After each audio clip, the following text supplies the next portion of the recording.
Donc, aujourd'hui, on va parler des réactions au latex. Comme vous le savez déjà, il y a pas mal de techniques et de méthodes qui utilisent le latex. C'est une réaction d'agglutination passive. C'est-à-dire, à chaque fois qu'on a affaire à des antigènes solubles, on doit recourir à un support. Avant, par exemple, on utilisait des hématies. À cet effet, je prendrai l'exemple dans le TPHA ou encore la réaction pour le balai rose. Donc, maintenant, vu que le latex c'est un support, comme vous savez bien, que c'est des particules inertes, c'est-à-dire qui ne peuvent pas agir, qui ne peuvent pas interférer au niveau de la réaction. Généralement, ces supports qui sont de polystyrène, c'est des substances inertes. Automatiquement, généralement, leurs formes sont sphériques et le diamètre, il est généralement entre 0,8 jusqu'à 1 bain, c'est-à-dire un bain micron, 1,2 micron, et c'est ce type qui est le plus utilisé donc, comme support. Vous allez me dire pourquoi on a toujours appelé, c'est-à-dire surtout la première application a été faite, c'est quoi? C'est le facteur rhumatoïde. Et la preuve, actuellement, si on prend une ordonnance X, on trouve toujours, peut-être dans un bilan inflammatoire, un bilan rhumatismal, on vous dira entre autres FNS, VIS, CRP, latex, et même on vous demande le balai rose. Vous allez me dire pourquoi latex? Latex, il est censé être un support, il n'est pas fait pour être un examen. Simplement parce qu'actuellement, il est utilisé donc pas mal comme support. On citera à cet effet le plus utilisé, par exemple, dans le titrage des antistreptolisines ou des astros. Les astros à base on essaye de sensibiliser les particules de latex avec quoi? Avec la streptolisine O. Par exemple, pour la CRP, on prend les particules de latex qu'on va sensibiliser avec quoi? On va les sensibiliser avec un antisérum qui contient, bien sûr, un antisérum anti-CRP contre la CRP, en présence de CRP, etc. Pour le facteur rhumatoïde, c'est la même chose. Le facteur rhumatoïde, il diffère en quoi il diffère? Le facteur rhumatoïde, la première, c'est on revient à la méthode classique. La méthode classique, c'est la méthode de Vallée et Rose. De Vallée et Rose, c'est qu'on utilisait des globules rouges sur lesquels on a sensibilisé avec un antisérum qui contient des anticorps anti-GR, des anticorps anti-GR de classe IgG, sont de classe IgG. Quand on ajoute le sérum, c'est un sérum qui contient un anticorps. Parce que le facteur rhumatoïde, normalement, il est de classe IgM. C'est-à-dire une capacité, d'accord, une propriété, le facteur rhumatoïde, qui est un anticorps de classe IgM, il a la propriété d'agglutiner des anticorps anti-GRM, anti-globules rouges mouton par exemple. Vous êtes d'accord? Bon, mais comme ça a utilisé, etc., beaucoup de choses, on a dû recourir à quoi? Aux particules de latex. Bon, maintenant, généralement, vous trouvez sur une ordonnance, pour le facteur rhumatoïde, on a le balai rose et on a le latex. Mais il faut retenir une chose, que le latex, c'est un support. On peut l'utiliser pour n'importe quoi. Il suffit de mettre en contact deux antagonistes, un antigène et un anticorps. On peut le faire même dans les tests de grossesse, par exemple. Il suffit de prendre une particule de latex, il faut mettre l'anti-ACG, il prendre l'urine. Bon, maintenant, s'il y a la CG urinaire, il va y avoir une agglutination. Donc, grosso modo, le principe est simple. Voilà comment ça se passe passer. Nous avons des particules de latex, ils sont de forme sphérique, bien sûr, etc. Non. Bien sûr, ces formes sont généralement toujours, elles sont sensibilisées. Bon, je vais prendre, par exemple, dans le cas où, la protéine, si je prends la CRP, par exemple, je vais prendre la CRP. La CRP, voilà. La CRP, j'ai les particules de latex, c'est les particules de latex, qui sont sensibilisées avec un antisérum. Comme je dis antisérum, c'est un sérum qui contient des anticorps. J'ai des anticorps anti-CRP. C'est des anticorps anti-CRP. Non, c'est des anticorps toujours anti-CRP. Est-ce que vous êtes d'accord? Donc, vous avez, après quoi, vous ajoutez le sérum. Le sérum, qui est censé, chez notre cas d'être positif, c'est-à-dire il va contenir la CRP, la protéine C réactive. Vous savez c'est quoi la protéine C réactive? C'est une protéine de l'inflammation, c'est une protéine précoce qui apparaît dans les premières heures de l'inflammation. Ce qui est très intéressant par rapport à l'ABS, c'est que cette protéine, elle disparaît avec l'inflammation. Ce qui fait le contraire de l'ABS, par exemple la vitesse de sédimentation, qui reste accélérée, malgré, même en période de combat, les sanctions. Donc, quand vous mettez les particules de latex sensibilisées avec un antisérum anti-CRP, bien sûr, en présence de la CRP, cette protéine-là, bien sûr, en mélangeant, etc., vous déposez une goutte comment dirais-je, une goutte du sérum et une goutte de particules de latex, que vous avez remis en suspension avant de passer cette goutte. Généralement, la goutte standard, c'est une goutte de 50 microlitres. Après quoi? Après avoir bien agité votre plaque, il suffit de retourner votre plaque dans les quatre sens, vous allez avoir une agglutination. Vous allez avoir une agglutination. Voilà votre réaction, comment ça se déroule. Donc, c'est une réaction positive. C'est une réaction positive. Dans le cas, bien sûr, si je prends le deuxième cas, c'est le cas où il n'y a pas de protéine C réactive. Donc, il n'y a caractérisé par une A. Voilà, si vous essayez de voir, c'est une agglutination. C'est une agglutination.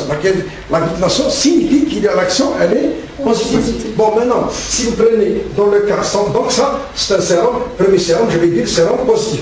Dans le deuxième cas, où le sérum il est négatif, il descend, c'est-à-dire il ne contient pas de CRP, automatiquement, il va y avoir les particules qui vont rester libres. C'est des particules, toujours comme je vous dis, c'est des particules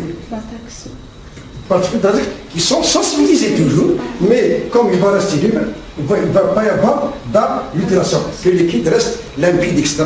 C'est une réaction négative. Donc, là, c'est une réaction positive, il n'y a rien, c'est une réaction négative. Ce que je vous conseille toujours, je peux expliquer, il faut toujours, pour la validation des tests, il faut toujours lancer que la sanitaire, quel que soit le nombre d'échantillons, lancer quoi? Un témoin positif, un témoin négatif. C'est-à-dire on ne peut pas, ça rentre dans le cadre du contrôle de qualité. Donc, j'ai pris l'exemple de la CRP.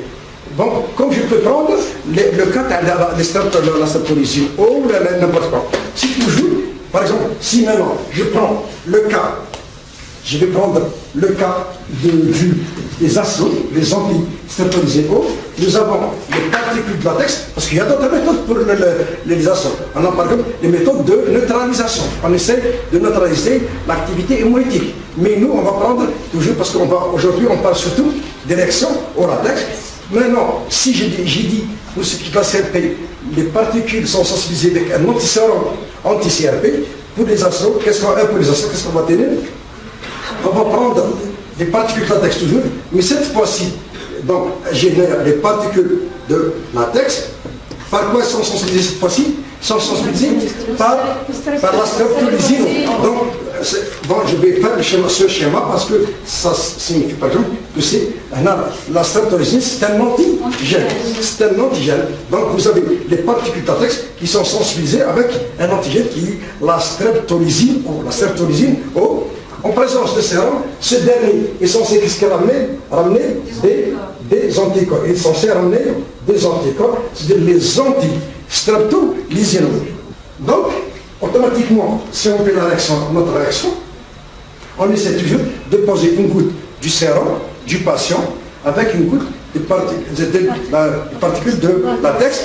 On essaie de mélanger et puis voilà ce qu'on va obtenir. Voilà ce qu'on va obtenir généralement, c'est ça. C'est une réaction positive. Elle est caractérisée par quoi?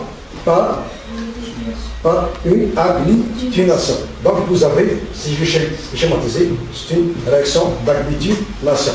Quand vous avez une agglutination, c'est une réaction positive. C'est une réaction positive.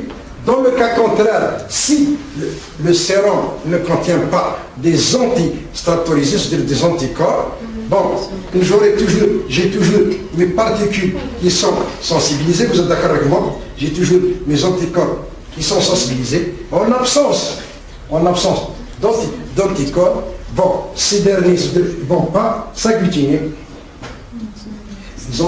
Les particules ne vont pas être, et cela ce qui va être sous ce schéma, le liquide reste limpide, c'est une réaction négative. Est-ce que vous avez compris? Ok? Bon, donc j'ai essayé de vous faire deux choses. La première chose, c'est que les particules de latex sont sensibilisées avec un antisérum, c'est-à-dire avec des anticorps. J'ai pris l'exemple de la protéine C réactive, qui va être considérée dans ce cas comme étant antigène. La deuxième chose, on a pris des acides. Dans ce cas-là, qu'est-ce qu'on a fait? On a pris des particules qui sont sensibilisées avec quoi? Avec l'antigène. Avec l'antigène. Donc, la troisième éventualité qu'on va prendre, c'est qu'on va prendre le test qui est plus utilisé, c'est bien sûr la réaction en latex. C'est la réaction en latex pour le facteur rhumatoïde. Dans le cas du facteur rhumatoïde, vous avez les bonnes particules de latex. Simplement, les particules de latex avec quoi? Sont sensibilisées avec des anticorps. Sensibilisées avec des anticorps. Les anticorps, bien sûr, généralement, c'est des anticorps IgG. C'est des anticorps IgG. Parce que là, on va se référer, bien sûr, à quoi? À quelle méthode? On va se référer à la réaction de Van der Rohe, où les hémacines sont sensibilisées avec quoi? Avec des anticorps anti-GR, antiglobules rouges. Après quoi? Quand vous ajoutez votre sérum, dans le cas du facteur rhumatoïde, c'est le positif, généralement, je vais avoir, il va contenir des anticorps. Les anticorps sont de classe IgM, et vous savez très bien que les IgM, généralement, c'est des pentamères, etc. Donc, qu'est-ce qui va se passer aussi dans ce cas-là? Vous aurez, ces anticorps vont se fixer sur le fragment C, d'accord, cristallisable, qui est porté, ou sur lequel qui se trouve sur la particule de latex, et vous allez voir ça, par exemple, voilà, je vais schématiser ce schéma-là, et voilà comment ça va se passer. Ainsi de suite, vous aurez, il va fixer entre ceci. Donc, il va y avoir des fixations qui est caractérisée par une agglutination, qui signifie une réaction positive. Vous êtes d'accord? Dans le deuxième cas, c'est négatif. J'ai toujours les particules qui sont sensibilisées. C'est bien sûr IgM, aussi. Donc, comme c'est négatif, il n'y a pas de facteur rhumatoïde. Donc, dans le sérum, il y a le facteur rhumatoïde. C'est le facteur rhumatoïde. En absence de facteur rhumatoïde, bien sûr, j'aurai toujours sensibilisé avec des IgG, et bien sûr, il ne peut pas y avoir d'agglutination, donc la réaction, elle est négative. Ok? D'accord? Jusqu'ici, c'est bon? Oui. Donc, on essaie maintenant directement de passer aux applications. Merci.